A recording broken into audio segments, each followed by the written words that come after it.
Hola, buenos días. Bienvenidos al curso online de español. Me llamo Carlos Izquierdo Tobías y soy exprofesor visitante de Jamia Millia Islamia en Nueva Delhi.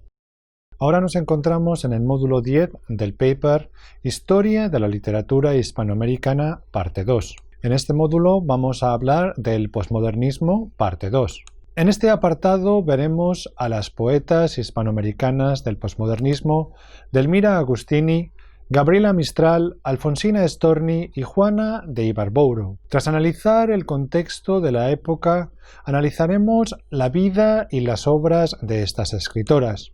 Si bien México dio a la literatura hispana en el siglo XVII la gran figura de Sor Juana Inés de la Cruz, posteriormente la presencia de mujeres en la literatura hispanoamericana es muy reducida hasta el posmodernismo en el que aparecen estas grandes figuras. Ellas mismas debieron abrirse camino en medio de fuertes prejuicios sociales y enfrentarse o acomodarse a la idea que se tenía de la poesía femenina, aquella que aborda las cualidades femeninas, las de la mujer decente, una poesía que trata de lo íntimo y lo familiar frente a lo exterior y lo universal que estaría reservado a los poetas. Incluso se podría considerar la concesión del Premio Nobel a Gabriela Mistral, cuyo universo poético es el de la naturaleza, el amor y la maternidad, como el culmen de esta idea de la poesía femenina. Quizá este conflicto entre sus deseos y su universo y las convenciones sociales fue el que condujo a algunas de estas escritoras a un destino trágico. Vamos a hablar de Delmira Agustini. Delmira Agustini nació en Montevideo, Uruguay, en 1886, en el seno de una familia conservadora que, no obstante, se ocupó de cultivar su extraordinaria sensibilidad con clases de francés, piano, pintura y dibujo. Su obra poética consta de las siguientes obras: El libro blanco, Cantos de la mañana, Los cálices vacíos y, de forma póstuma, se publicaron El rosario de Eros, Los astros del abismo y Correspondencia sexual. Su obra, especialmente su libro Los cálices vacíos, tiene un fuerte contenido erótico y resultó escandalosa para su época. Delmira utiliza el lenguaje y el estilo modernista adaptándolo a un contenido erótico y sensual. Vamos a hablar ahora sobre Gabriela Mistral. Gabriela Mistral, seudónimo de Lucila Godoy, nació en Vicuña, Chile, en 1889. Su padre abandonó el hogar cuando ella tenía 3 años. Comenzó a escribir poesía a la edad de 15 años, publicando sus primeros versos en la prensa local. Empezó los estudios de magisterio. En 1906 conoce a Romelio Ureta, que se suicida poco después. Probablemente este hecho inspiró sus sonetos de la muerte con los que ganó en los Juegos Florales. Aunque no pudo terminar sus estudios por razones económicas, trabajó de maestra en diversas escuelas y posteriormente logró examinarse y convalidar sus conocimientos y experiencia, obteniendo el título de profesora del Estado.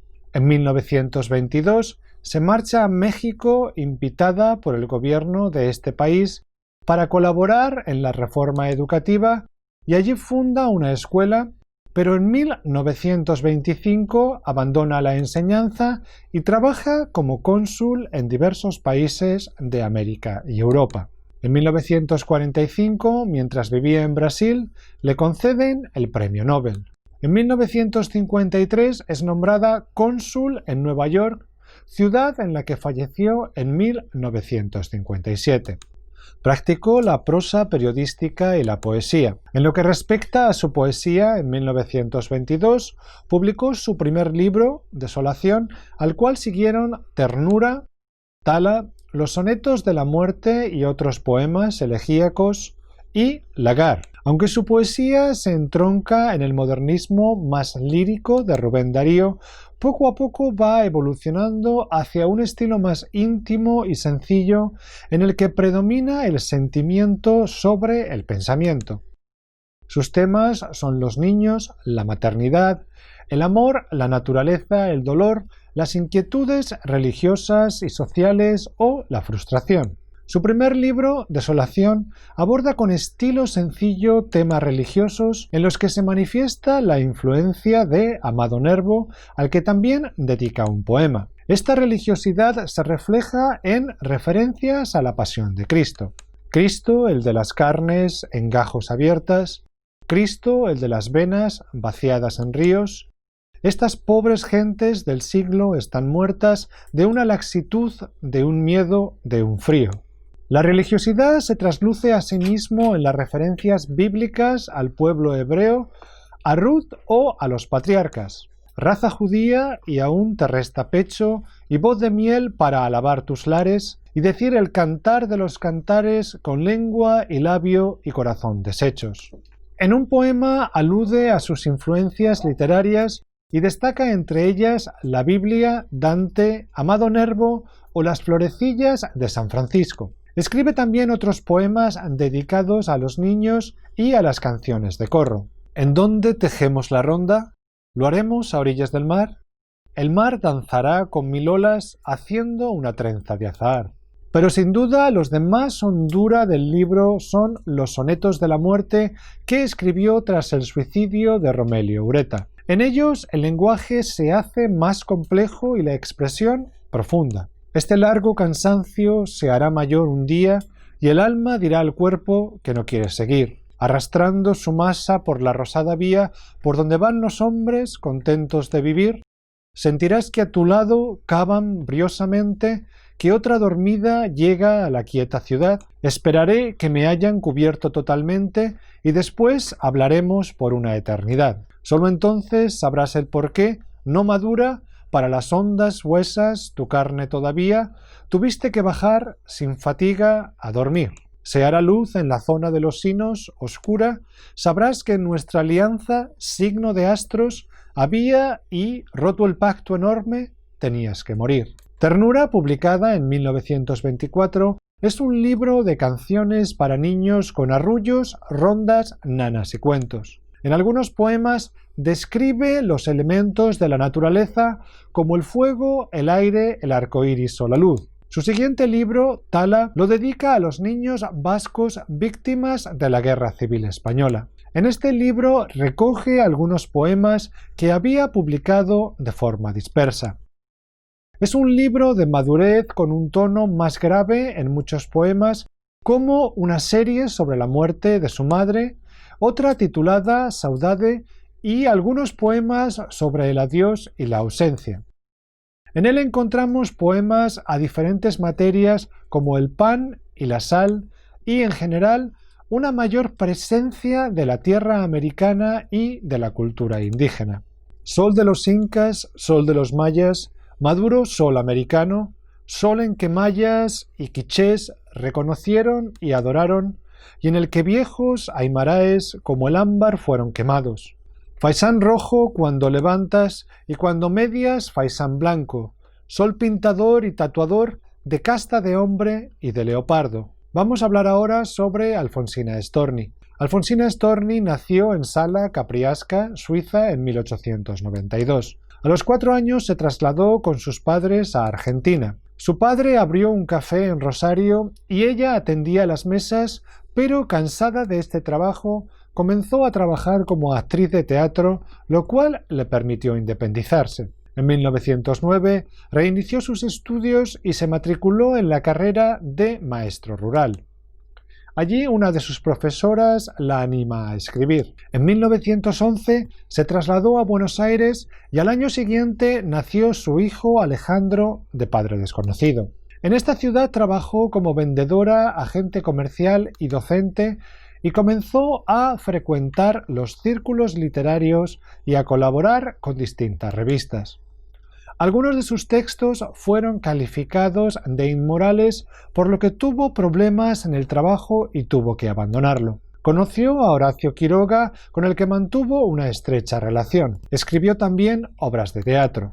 En 1927 se estrenó su obra El amo del mundo, pero no recibió buenas críticas y esto supuso un revés para Alfonsina. A lo largo de su vida sufrió de constantes crisis nerviosas y desequilibrios mentales. Participó en la creación de la Sociedad Argentina de Escritores. Viajó por Europa y estuvo en contacto con las grandes figuras literarias de la época como Gabriela Mistral, Federico García Lorca y Ramón Gómez de la Serna. En 1935 fue operada de cáncer de pecho y en 1938 se suicida en Mar de Plata. La personalidad de Alfonsina Storni se caracteriza por su carácter independiente e indómito, y esto, naturalmente, se refleja también en su poesía, en la que busca la igualdad de la mujer y en la que reivindica la sexualidad y el erotismo. Tiene una primera etapa tardorromántica y modernista, pero posteriormente desarrolla un estilo irónico, oscuro y angustioso en los que ya se manifiestan elementos vanguardistas. Publicó las siguientes obras poéticas: La inquietud del rosal, El dulce daño, Irremediablemente, Languidez, Ocre, Mundo de siete pozos y Mascarilla y trébol. Como ejemplo de esta poesía suya en la que la voz de la mujer cobra vida, transcribimos el siguiente poema. Canción de la mujer astuta. Cada rítmica luna que pasa soy llamada por los números graves de Dios a dar mi vida en otra vida. Mezcla de tinta azul teñida, la misma extraña mezcla con que ha sido amasada, y a través de mi carne miserable y cansada filtra un cálido viento de tierra prometida y bebe dulce aroma mi nariz dilatada a la selva exultante y a la rama nutrida. Un engañoso canto de sirena me cantas, naturaleza astuta, me atraes y me encantas para cargarme luego de alguna humana fruta. Engaño por engaño, mi belleza se esquiva al llamado solemne de esta fiebre viva algún amor estéril y de paso disfruta. En otros poemas expresa el anhelo de amar y en otros reivindica su derecho a vivir, a elegir y a equivocarse. En otros poemas, como en el siguiente del que ofrecemos un extracto, se acerca ya más a las vanguardias con un verso libre e imágenes surrealistas, en este caso, haciéndose eco de la poesía de Lorca y en el que parece anticipar la violencia a la que vería sometido el poeta. Retrato de García Lorca. Buscando raíces de alas, la frente se le desplaza a la derecha e izquierda, y sobre el remolino de la cara se le fija telón del más allá con bahía ancha. Una alimaña le grita en la nariz que intenta aplastársele enfurecida, irrumpe un griego por sus ojos distantes. Un griego que sofocan de enredaderas las colinas andaluzas de sus pómulos y el valle trémulo de su boca. Salta su garganta hacia afuera pidiendo la navaja lunada de aguas filosas. Cortádsela de norte a sur, de este a oeste. Dejad volar la cabeza sola, herida de ondas marinas negras y de caracolas de sátiro que le caen como campánulas en la cara de máscara antigua. Vamos a hablar ahora sobre Juana de Ibarbourou. Juana de Ibarbourou nació en Melo, Uruguay, en 1892. Su nombre de soltera era Juana Fernández Morales, pero al casarse adoptó el apellido de su marido Lucas de Ibarbourou, con quien se casó a los 20 años. Sus padres eran de origen español, vivió hasta los 18 años en su casa natal de Melo y allí empezó a escribir y después se trasladó a vivir a Montevideo. Aunque en un principio le costó adaptarse a su nueva vida en la ciudad, al final terminó enamorándose de la capital uruguaya. Era una mujer bella y deseada por muchos hombres, pero bajo esa apariencia de felicidad sufría la violencia de su marido y de su hijo, por lo que comenzó a evadirse inyectándose morfina, lo que finalmente se convirtió en una adicción y le hizo vivir en su casa sin prácticamente salir al exterior. Sus primeros poemas los publicó en la prensa local y pronto recibió el reconocimiento público, siendo proclamada en 1929 Juana de América en el Parlamento Legislativo de Uruguay. En 1947 fue elegida miembro de la Academia Uruguaya y en 1959 se le concedió el Premio Nacional.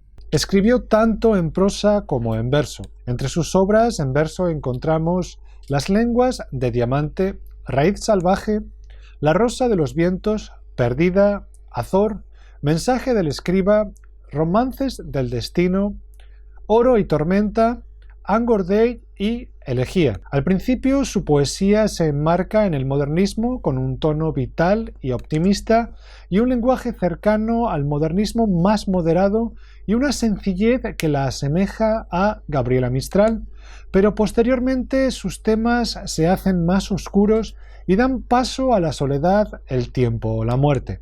En sus poemas tiene cabida el erotismo, aunque de forma menos intensa y abierta que en Alfonsina Storni o Delmira Agustini. En sus versos canta a la frescura y a la lozanía del amor y defiende el goce de la juventud, como en el siguiente poema. La hora. Tómame ahora que aún es temprano y que llevo dalias nuevas en la mano. Tómame ahora que aún es sombría esta taciturna cabellera mía. Ahora que tengo la carne olorosa y los ojos limpios y la piel de rosa. Ahora que calza mi planta ligera la sandalia viva de la primavera. Ahora que en mis labios repica la risa como una campana sacudida a prisa. Después, yo sé que nada de eso más tarde tendré, que entonces inútil será tu deseo como ofrenda puesta sobre un mausoleo. Tómame ahora que aún es temprano y que tengo rica de nardos la mano. Hoy y no más tarde, antes que anochezca y se vuelva mustia la corola fresca. Hoy y no mañana, oh amante, ¿no ves que la enredadera crecerá ciprés? Y terminamos aquí este módulo. Muchas gracias.